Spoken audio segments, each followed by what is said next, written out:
Si crías a un niño en un entorno absolutamente esterilizado, donde ningún germen, polvo o bacteria pueda rozar su piel, no estás construyendo un ser humano fuerte, estás fabricando un organismo trágicamente inválido. El primer día que ese niño salga al aire libre y respire una brisa común, su sistema inmune, al no haber aprendido jamás a combatir enemigos reales, colapsará atrapado en sus propias alergias autodestructivas. En la biología, esto se conoce como la hipótesis de la higiene, un principio probado que demuestra cómo la ausencia total de microamenazas destruye la capacidad natural de defensa de cualquier cuerpo. Lo que casi nadie se detiene a examinar es que exactamente el mismo desastre biológico ocurre en la mente cuando intentas purificar el lenguaje. En las últimas décadas se ha consolidado una cruzada silenciosa por higienizar el vocabulario social, desterrando las palabras ásperas, las metáforas agresivas, las críticas desnudas y las ideas que puedan generar incomodidad emocional. Se nos ha vendido la fábula de que un vocabulario suave produce una convivencia pacífica. Sin embargo, la neurociencia y la psicología social revelan una realidad mucho más oscura. Al eliminar el choque verbal y la fricción de los discursos, le estamos quitando a la psique humana sus anticuerpos cognitivos. Nos estamos volviendo incapaces de procesar la adversidad. Existe un fenómeno biológico fascinante llamado hormesis, el cual establece que pequeñas dosis de estrés, toxinas o esfuerzo no solo no te matan, sino que son el único estímulo que activa la resiliencia en un sistema vivo. El músculo solo crece cuando la fibra se rompe microscópicamente bajo el peso del hierro. Los huesos aumentan su densidad ante el impacto repetido. El cerebro crea nuevas conexiones neuronales cuando se enfrenta a problemas que le generan frustración y estrés agudo. La mente humana requiere hormesis psicológica para desarrollarse. Durante milenios, el lenguaje funcionó como esa zona de combate controlada. El debate encarnizado, la ironía hiriente, la confrontación directa y la exposición obligatoria a perspectivas detestables obligaban al individuo a templar su carácter, a regular su propia respuesta emocional y a responder con razonamientos más sólidos. Cuando la cultura decide envolver cada interacción en plástico de burbujas, eliminando las aristas del discurso, la mente pierde la capacidad de tolerar la más mínima discrepancia. Lo que antes era un simple desacuerdo verbal, hoy se experimenta como un trauma devastador, no porque la agresión sea mayor, sino porque el receptor es infinitamente más débil. La hipótesis de Sapir-Whorf postula que las estructuras de nuestro lenguaje determinan los límites de nuestro pensamiento y la forma en que percibimos la realidad física. Si eliminas la capacidad de nombrar el conflicto de forma cruda, no estás haciendo que el conflicto desaparezca del universo. Solo estás privando a la persona de los conceptos necesarios para interpretarlo y resolverlo. Jonathan Haidt, en su riguroso análisis sobre la fragilidad emocional contemporánea, advierte que la obsesión por proteger a los individuos de las palabras que consideran ofensivas invierte las reglas básicas de la terapia cognitivo-conductual. La psicología clínica enseña que para superar una fobia o una ansiedad paralizante, el único camino válido es la exposición gradual y sistemática al estímulo que te aterra hasta que el cerebro desarticule la señal de pánico. El mandato del lenguaje positivo hace exactamente lo opuesto. Valida el miedo irracional, le enseña al individuo que el vocabulario ajeno es una amenaza real a su integridad y fomenta una hipervigilancia neurótica, donde cada conversación se convierte en un campo minado. Esta esterilización del vocabulario no es una evolución ética, sino un mecanismo de castración social con implicaciones políticas profundas. Un ciudadano que colapsa ante una palabra incómoda, que requiere espacios seguros para no escuchar opiniones contrarias o que exige la intervención de autoridades para censurar el discurso ajeno, es un individuo que ha renunciado por completo a su soberanía personal.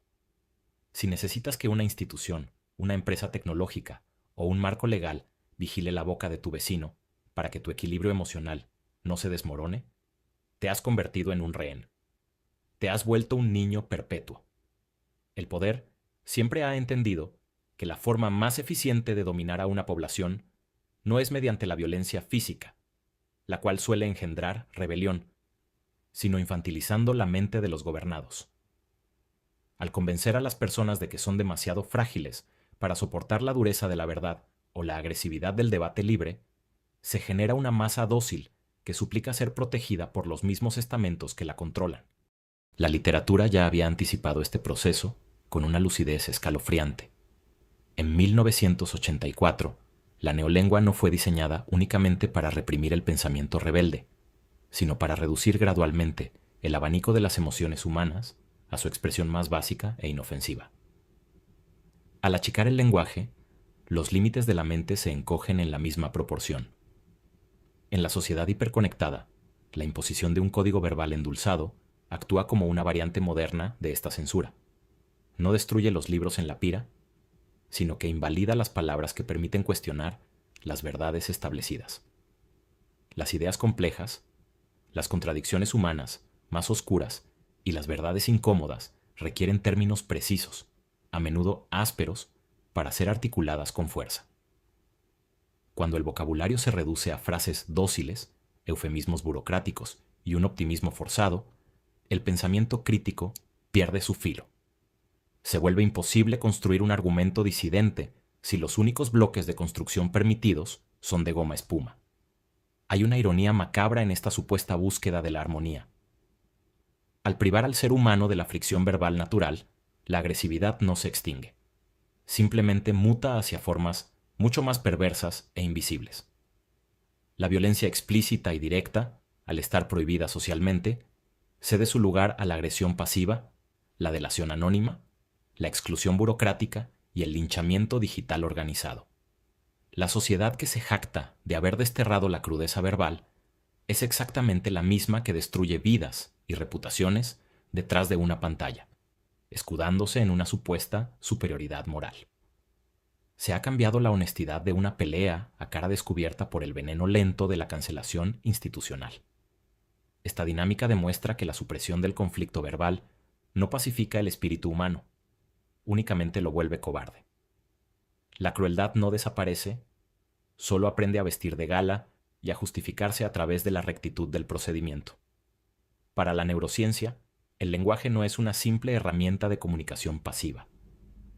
Es el software que moldea la arquitectura funcional de tu corteza prefrontal. Cuando te expones a conceptos que desafían tus esquemas, tu cerebro experimenta una disonancia cognitiva, una sacudida eléctrica que te obliga a reestructurar tus modelos de la realidad.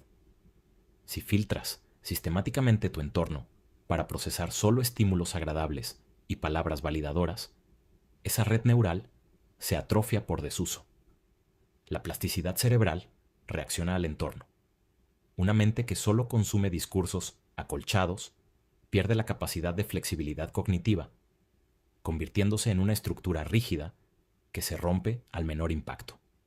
El resultado es la incapacidad absoluta para resolver problemas en escenarios caóticos, la parálisis frente a la crítica real y un analfabetismo emocional donde cualquier sufrimiento leve se interpreta como un colapso cataclúnico.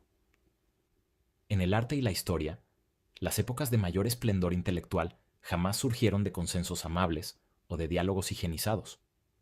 La filosofía griega floreció en el ágora a través de la sofística y la ironía socrática, que buscaba acorralar y avergonzar intelectualmente al interlocutor para obligarlo a despertar.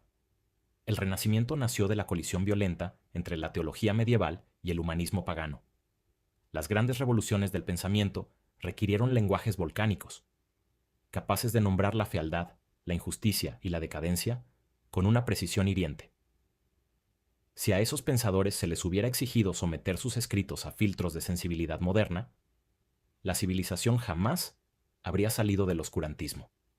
La grandeza del pensamiento exige asumir el riesgo de ofender y la capacidad de ser ofendido sin pedir piedad a cambio. Esta paradoja nos coloca ante un escenario incómodo que la mayoría prefiere ignorar. Al intentar erradicar el dolor del lenguaje para construir un entorno artificialmente seguro, hemos terminado despojando a la mente de la única herramienta que la volvía madura: la capacidad de encajar el golpe y responder con inteligencia. Nos hemos quedado con una población armada de vocabulario impecable, pero completamente desarmada ante la brutalidad inherente del universo. Y cuando las palabras ya no pueden usarse para pelear, cuando el debate libre ha sido declarado demasiado peligroso para la salud mental, lo único que queda flotando en el ambiente es una fragilidad tan extrema que terminará llamando a gritos a la tiranía para que la proteja de las sombras de su propia cueva. Un organismo que no puede procesar el veneno en dosis microscópicas está condenado a perecer ante el menor contagio. El verdadero colapso de una civilización no comienza cuando se rompen sus murallas, sino cuando sus ciudadanos necesitan que les pongan almohadas en las esquinas de la realidad para no hacerse daño al caminar.